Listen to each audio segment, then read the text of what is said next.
नमस्कार,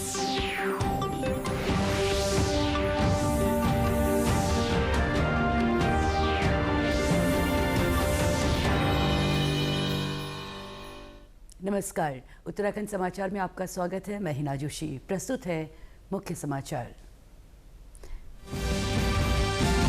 जम्मू के कठुआ आतंकी हमले में उत्तराखंड के 5 जवान शहीद। सीएम बोले बेकार नहीं जाएगा बलिदान।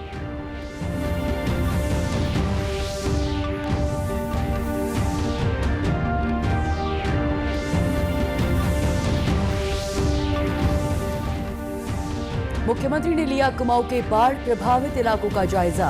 अधिकारियों को दी हिदायत, नुकसान का आकलन कर लोगों को जल्द पहुंचाए मदद।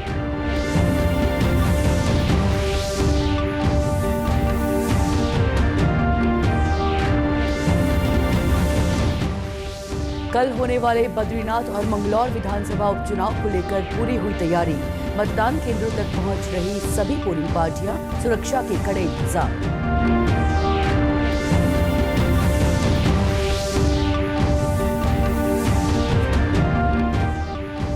और देहरादून नगर निगम के ड्रेनेज सिस्टम को लेकर शहरी विकास मंत्री ने ली अधिकारियों की बैठक। नालों की सफाई का काम 1 सप्ताह के भीतर पूरा करने के दिए निर्देश।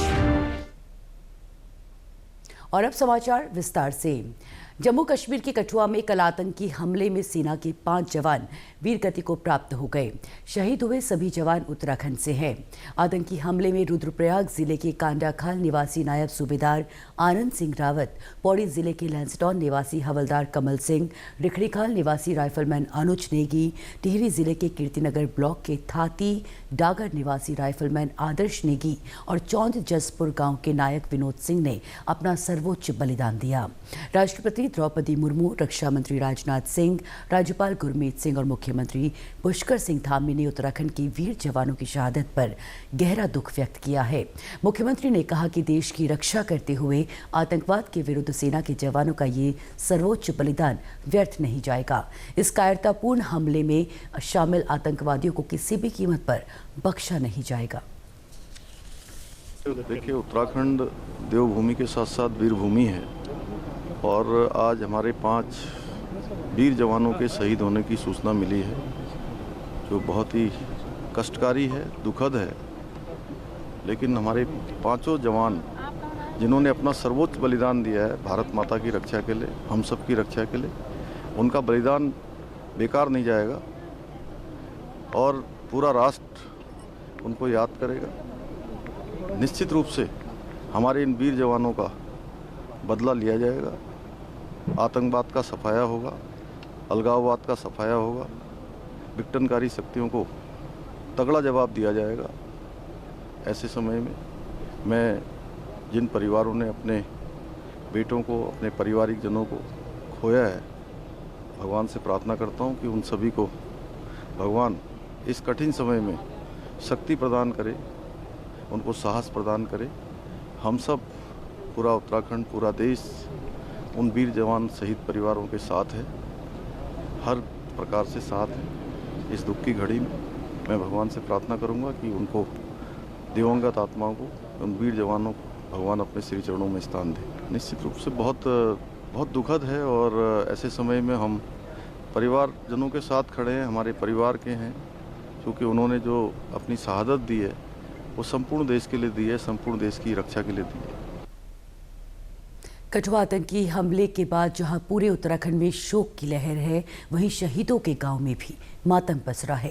टिहरी जिले के थाती डागर गांव निवासी राइफलमैन आदर्श नेगी की शहादत की खबर मिलते उनके गांव में शोक की लहर छा गई। महज 2 माह पहले ही आदर्श नेगी के ताऊ के मेजर बेटे ने भी अपनी प्राण देश हित में न्यौछावर किए थे। शहीद राइफलमैन आदर्श नेगी का भाई वर्तमान में चेन्नई में जॉब करता है, जबकि बड़ी बहन की शादी हो चुकी है। आदर्श नेगी आखिरी बार इसी साल फरवरी में गाँव आए थे। हाँ, तो खुश मिजाज वाला था, पूरे गांव का पसंदीदा था वो। हाँ, हम सरकार से ये तो कहना चाह रहे कि एक बार ऐसा सॉल्यूशन निकालना चाहिए कि बार बार ऐसी घटनाएं न हो, लोगों को, जवानों को शहादत न देनी पड़े। रात लगभग 9:30 बजे के करीब जो है कि यूनिट से फ़ोन आया था कि वहाँ पे वो एक आर्मी में जो है आतंकवादियों ने जो कोई अटैक कर दिया और उसमें जो है हमारा ये बच्चा आदर्श ये इंजर्ड हुआ है। पहली सूचना उन्होंने इंजरी की दी, फिर उसके बाद थोड़ी देर बाद दोबारा कॉल आई कि वो और भी लोग जख्मी हुए थे और इसमें से जो है 4 लोगों की वो देश के लिए शहीद हो गए। तो करीबन ये 9:30 बजे के करीब ये सूचना आएगी। मुख्यमंत्री पुष्कर सिंह धामी ने आज कुमाऊं मंडल के बाढ़ प्रभावित टनकपुर, बनबसा और खटीमा क्षेत्रों का हवाई सर्वेक्षण किया। उन्होंने नैनीताल जिले के हल्द्वानी में बाढ़ प्रभावित क्षेत्र कौलापार का स्थलीय निरीक्षण भी किया। इस दौरान मुख्यमंत्री ने अधिकारियों को जलभराव से प्रभावित क्षेत्रों का निरीक्षण करने और इससे प्रभावित लोगों को आवश्यक सहायता त्वरित रूप से पहुंचाए जाने के निर्देश दिए।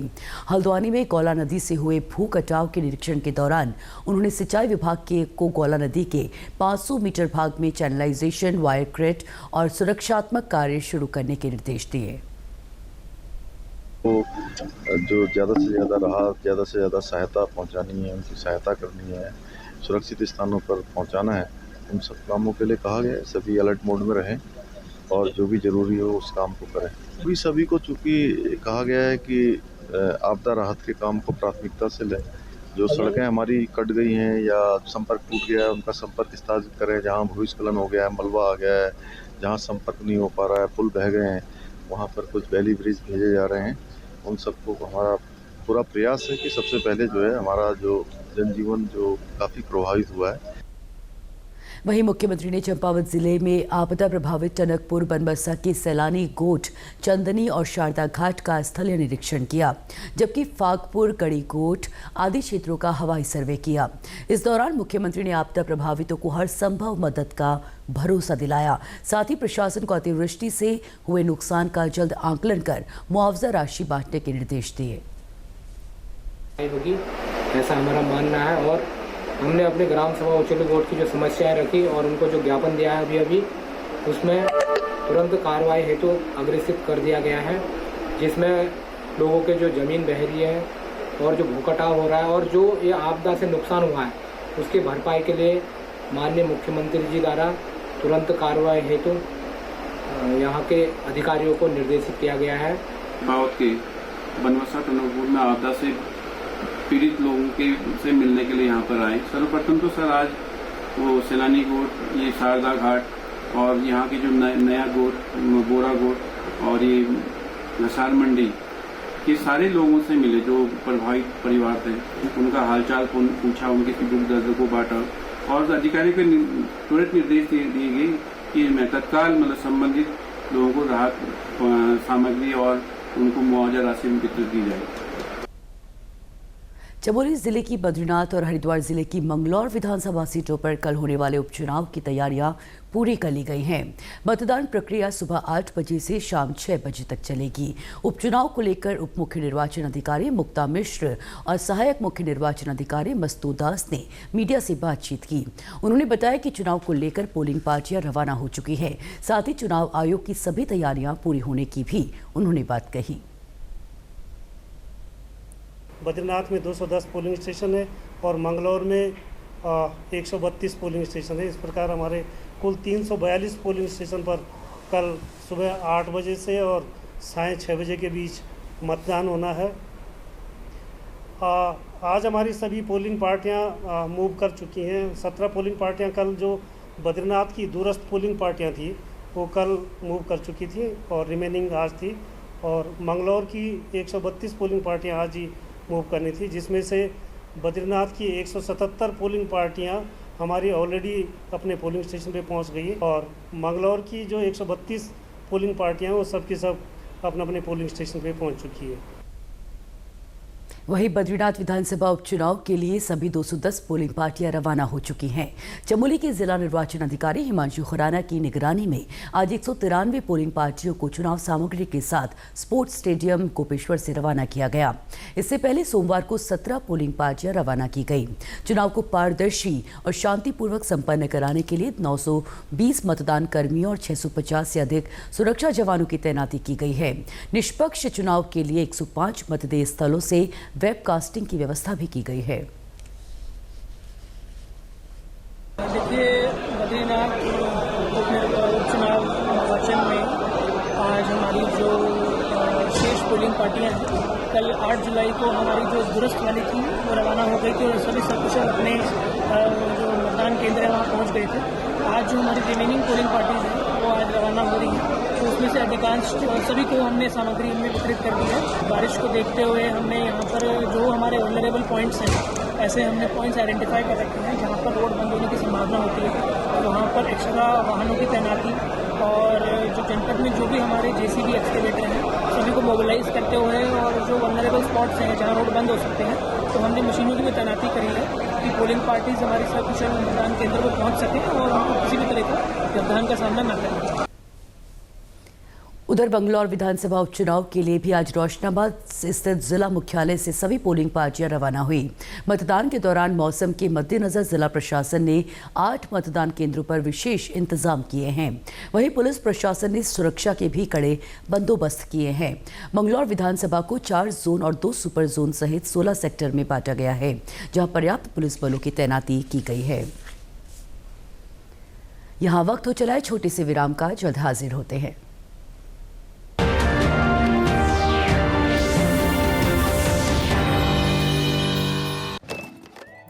तक लंबी लाइनों में उम्र बिताइएगा, डिजिटल पेमेंट अपनाइए, चुटकी में हल पाइए। पुराने तरीके कब तक अपनाइएगा? डिजिटल पेमेंट बहुत आसान है, देखिए चुटकी में पेमेंट चुकाइए। बटुआ ढूंढ रहे हैं? डिजिटल पेमेंट अपनाइए, कभी भी कहीं भी और सुरक्षित। हमने तो इन्हें डिजिटल पेमेंट करना सिखा दिया है। आपने? आरबीआई कहता है कि डिजिटल पेमेंट अपनाओ, औरों को भी सिखाओ।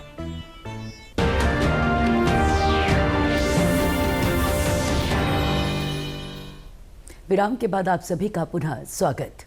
शहरी विकास मंत्री डॉक्टर प्रेमचंद अग्रवाल ने देहरादून नगर निगम के अंतर्गत मानसून में ड्रेनेज को लेकर नगर आयुक्त सहित विभागीय अधिकारियों के साथ बैठक की। उन्होंने कहा कि नालों की कैपेसिटी कम होने के चलते पिछले दिनों में बारिश से जलभराव के हालात पैदा हुए हैं। इसी को लेकर सिंचाई विभाग के साथ लगभग 34 करोड़ की कार्य योजना तैयार की गई है, ताकि शहर में जलभराव की समस्या से निजात मिल सके। उन्होंने अधिकारियों को सख्त निर्देश देते हुए कहा कि बरसात के दौरान किसी भी स्थिति में अपना फोन ऑन रखें। शहरी विकास मंत्री ने अधिकारियों को समय समय पर प्रभावित क्षेत्रों की निगरानी करने के लिए भी निर्देशित किया। उन्होंने कहा कि जिन नालों की सफाई का कार्य शेष रह गया है, उन नालों की सफाई का कार्य आगामी 1 हफ्ते के भीतर पूरा कर लिया जाए। कुछ नालियों की कैपेसिटी कम है, जिसके कारण यदि अतिवृष्टि होती है, पानी ज्यादा बरसता है, तो वो पानी स्वाभाविक रूप से जो रन थ्रू होने चाहिए वो नहीं होके, जैसी पानी की कैपेसिटी, नाली कैपेसिटी के हिसाब से ज्यादा पानी है तो सड़क पे आएगा। वो सड़क पे आया। मैं भी कल देख रहा था, क्योंकि मैं जब यहाँ से निकला, कई जगह बुद्धा चौक की आप बात करें, दोनों हॉस्पिटल के आसपास की बात करें, नेहरू कॉलोनी के आसपास की बात करें, यहाँ रिस्पना के आसपास की बात करें, ये 4-5 पॉइंट हैं, हम महसूस कर रहे हैं। जिसके लिए मैंने बताया ना, 34 करोड़ रुपए की लागत से डीपीआर बन के तैयार है और मुझे लगता है वो शायद या तो सैंक्शन हो गया होगा, यानी प्रक्रिया गतिमान है। जैसी वो होगा पूरे हमारे क्षेत्र को कवर करेगा, आने वाले टाइम पे इससे भी निजात मिलेगी। चारधाम यात्रा और पर्यटन सीजन के मद्देनजर मुख्यमंत्री पुष्कर सिंह धामी के निर्देश पर खाद्य संरक्षा एवं औषधि प्रशासन विभाग द्वारा छापेमारी अभियान चलाया जा रहा है। खाद्य विभाग की टीम प्रदेश भर में बड़ी संख्या में सैंपल लेने के साथ ही मिलावट कर रहे प्रतिष्ठानों को नोटिस जारी कर रही है। इस दौरान टीमें चारधाम यात्रा मार्ग पर स्थित खाद्य निर्माण इकाइयों, थोक विक्रेताओं और फुटकर विक्रेताओं के प्रतिष्ठानों पर खाद्य पदार्थों की गुणवत्ता की जाँच कर रही है। इसके साथ ही होटल, रेस्टोरेंट, सामग्री आदि का निरीक्षण किया जा रहा है। खाद्य संरक्षण एवं औषधि प्रशासन के अपर आयुक्त ताजबर सिंह जग्गी ने बताया कि जो भी सैंपल मानकों पर खरे नहीं उतर रहे हैं, उन प्रतिष्ठानों के खिलाफ कड़ी कार्रवाई की जा रही है। जहाँ तक फूड का सवाल है, फूड में हमने 400 से ऊपर लगभग 430 और 35 के हेरफेर में सैंपल हमने लिए हैं और इनको जो सैंपल फेल हो रहे हैं उनके ऊपर कार्रवाई की जा रही है। जैसा अभी आपने देखा होगा कि पनीर के सैंपल हमने पकड़े हैं और दोनों में अनसेफ आया है, तो उस पर कार्रवाई की जाएगी। सीजम कोर्ट में वाद दायर किया जाएगा, जिसकी इन्वेस्टिगेशन लगातार चल रही है। वहीं ड्रग विभाग की टीमें पर्यटन स्थलों में स्थित मेडिकल स्टोरों पर छापेमारी के साथ ही दवा कंपनियों का भी औचक निरीक्षण कर रही है। अपर आयुक्त ने बताया कि वर्तमान में 120 से अधिक सैंपल लिए गए हैं, जिनकी जांच प्रक्रिया गतिमान है। हमने जब से यात्रा सीजन शुरू हुआ है, स्पेशल टीमें हमने बनाई हुई ड्रग में भी और फूड में भी, और ड्रग में हमने 120 के लगभग सैंपल लिए हैं, जिनमें से मोस्टली पास की रिपोर्ट हमारे पास है और जिनमें भी कुछ सैंपल्स के हम इन्वेस्टिगेशन कर रहे हैं। अदर स्टेट से भी हमने सैंपल लिए हैं, तो उसमें इन्वेस्टिगेशन चल रही है। उत्तराखंड के समाचारों में आज बस इतना ही। चलते चलते मुख्य समाचार एक बार फिर। जम्मू के कठुआ आतंकी हमले में उत्तराखंड के 5 जवान शहीद। सीएम बोले बेकार नहीं जाएगा बलिदान।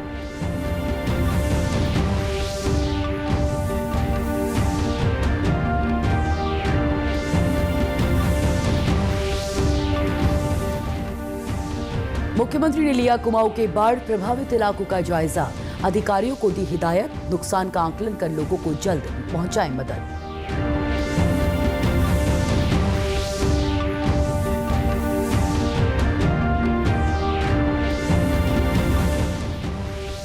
कल होने वाले बद्रीनाथ और मंगलौर विधानसभा उपचुनाव को लेकर पूरी हुई तैयारी। मतदान केंद्रों तक पहुंच रही सभी पोलिंग पार्टियां, सुरक्षा के कड़े इंतजाम।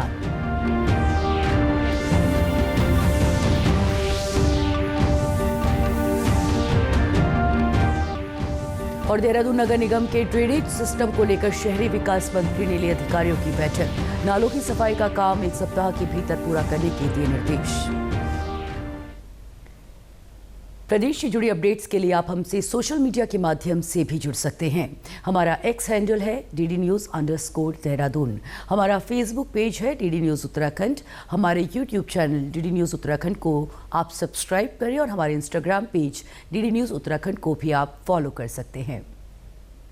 नमस्कार।